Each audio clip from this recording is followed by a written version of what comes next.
afternoon, sim fans. Racing 393. Another video of my radio-controlled hobby. I did one a little while ago on my Tamiya TT01 chassis. That was part one. Not been able to get out with it as yet for obvious reasons. So I'm going to do another part one of probably two. Well, my radio-controlled videos, I tend to do like a part one, which would be talking about it, and then a part two, a running video or a speed run. So a slight change of direction on this particular car. As you can see, it's not Tamiya, and I'll show you around the chassis in a second. I don't know whether you know much about these type of cars, but this is an RC10 GT, the GT standing for gas truck. So this is nitro powered as opposed to the other one, which is electric. So a little bit of history on this. I won't sort of bore you, but this is something which isn't current.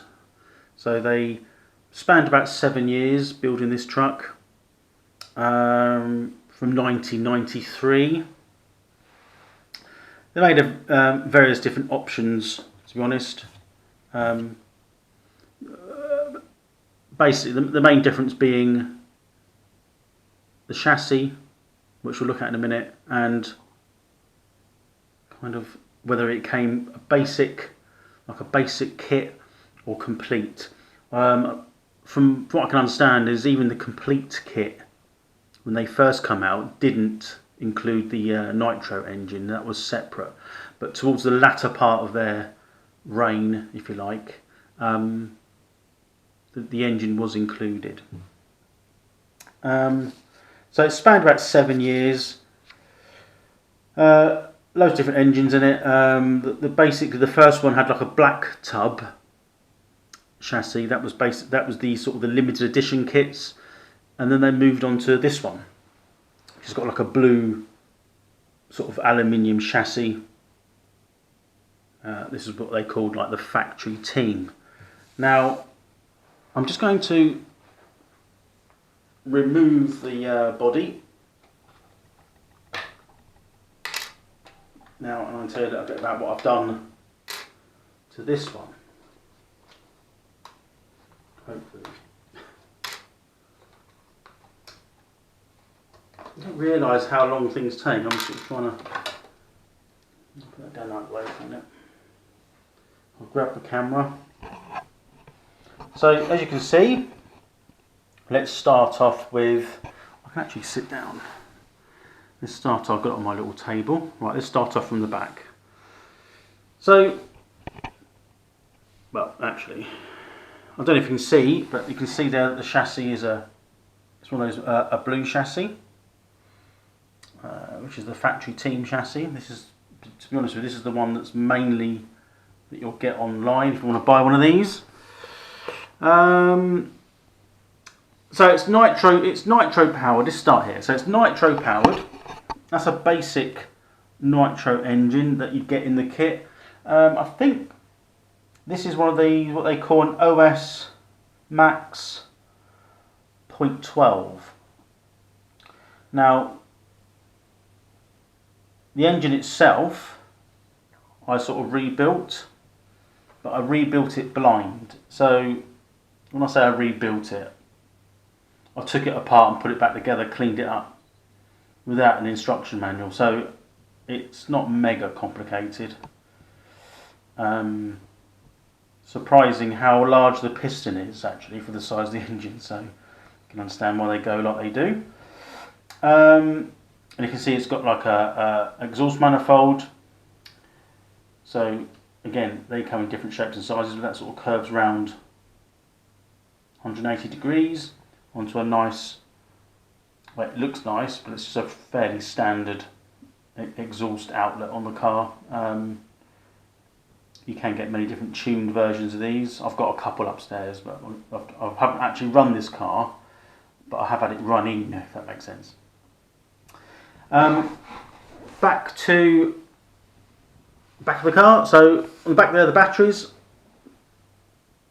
AA batteries. I took those out and I just got some. What ones did I buy? It's a battery pack that you charge up, a bit like a NiCad 1.6 volt pack, I think, per battery. You can see that sort of held in there with a couple of tie wraps. I found they're a bit more. They were more powerful, so they enabled the servos and the throttle to be a little bit more responsive, as opposed to the triple A's or double A's. Can't remember which way around it is. And these ones do last a bit longer. The rear shock tower. That's not standard. That's I think they call that FRP. Is that fibre reinforced plastic? I think that's what that is. Not quite. Let me look towards me. I don't think it's fiberglass. So that's slightly stiffer, a bit more durable than the standard one on the kit. You can see that I've also run fuel filter, and it simply runs from the tank to the carb, which is there. And because these cars run on like a vacuum, if you like, top of the fuel tank, which is done under pressure, the exhaust puts out, puts out gases there, creates a bit of back pressure, which is how it works, and sort of pressurizes the system in there. Standard Fly Sky receiver. This is a 20 kilogram servo, so nothing unusual there. Standard gearing.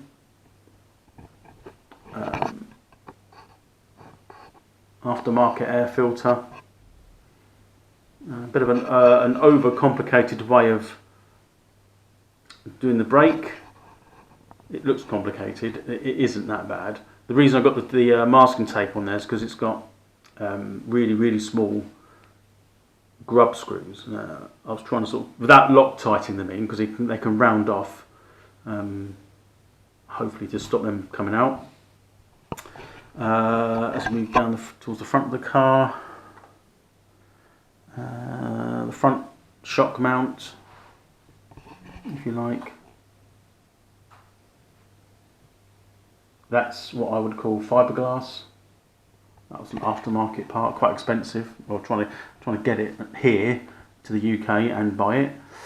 The little aluminium arm, steering arm on there. The one that was in the kit was a little bit short and worn. So, so I bought that. That's one of my items that I'm selling in my eBay shop, as a lot of things on this truck are.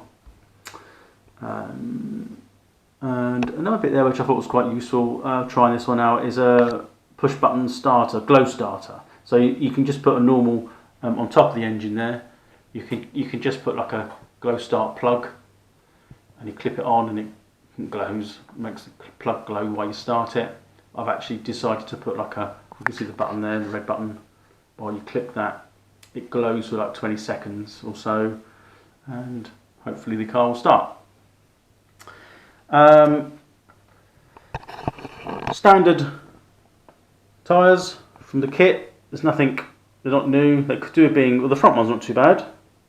They're not bad condition. The back ones are a bit worn. And the other sort of notable thing, if you know your RC10 GTs, is the shocks. They're not standard shocks. These are ones I would try out. They're not bad. I haven't run the truck, but these are more apt to like a Traxxas or something a bit bigger. But they work really well. They've got a lot of I'll leave that. So you can see there. You see that? They've got quite a lot of movement. That's what I have noticed, is that when I'm doing this, The actual picture's slightly delayed. So this is my RC10 GT. It certainly didn't look like this when I bought it. I was sourcing bits off the internet, and that becomes very expensive because most of these bits, as you can, well, not that you can see, but because Team Associated is American, you can't get anything over here unless someone's got it. So most of the small bits that you want have to be sourced from America. And that proves quite expensive, to be honest with you. So what I did is I bought 2 other kits, which weren't cheap, but it was certainly cheaper than buying all the individual bits, and stripped them all down. So I had 3 of these, none of which were any good. So I stripped them all down and made one complete kit. I've got bags of bits, which are all the bits in it I took out, and they're not bad. There's nothing wrong with, nothing's really broken. The original shocks are awesome. I rebuilt them, the original shocks that come with the kit, and there's a bit of it that probably says they're probably better than what's already on this, but these are only trial and error ones, to be honest. But yeah, so it took a while to get to this stage. I've had it running. I've not run it as in used it on the road or used it controlling it, but I've had the engine running, which is good. The engine, as I said, I've rebuilt, or took it apart and rebuilt it myself. Get a little bit closer of the engine there, look. I was trying to zoom in without making it too like. This one's a pull start. But I have got a Nitro engine starter, which the car sits on. It's got a flywheel which comes underneath the chassis. It doesn't actually stick through the chassis, but it's a kind of a knurled disc, and then the starter sort of butts up against it and starts it, so you can do it either way. Quite fiddly. They're not everyone's cup of tea, these any Nitro engine, not just this one. They do need a little bit of fettling to get running right. I had it running in the garage, the shed, and it ran, but it gets bloody hot, you know. It's air cooled, as you can see. One of the top of the fins there seems to be broken, but that was like that anyway. So it does rely on the car moving forward to cool the engine. And that's about it. So the plan is to get this running again, do a couple of speed runs. To get these to go any quicker, the only really thing, I mean, apart from tuning the engine, which I'm not really, I don't know, apart from polishing certain things, and I don't really know what else I could do machining wise. But the gearing, which is fairly standard, is fairly standard on this one. But you can change the spur gear. I think the pinion gear, which is part of the clutch, they do come in different sort of teeth sizes. So I'm guessing, you know, the same way any ratio works. So if you increase the pinion size, so it's bigger, or decrease the spur gear, either one of them is going to give you top speed, and doing the opposite of that will give you the bottom end.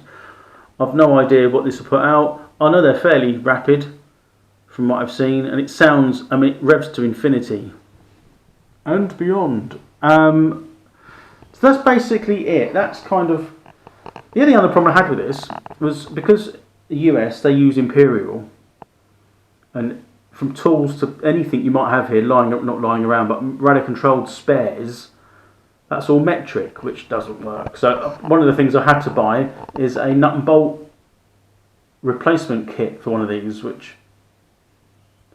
cost me in the end about 50 quid to get here, and that again only in America. So it all adds up, but I've now got another 2 of these complete, and I'll do another little talk about the other 2 in due course. So this is part 1. Part 2 will be the running video of this vehicle. Looking forward to that once we can get out. I suppose nothing's stopping me doing it now, but to be honest with you,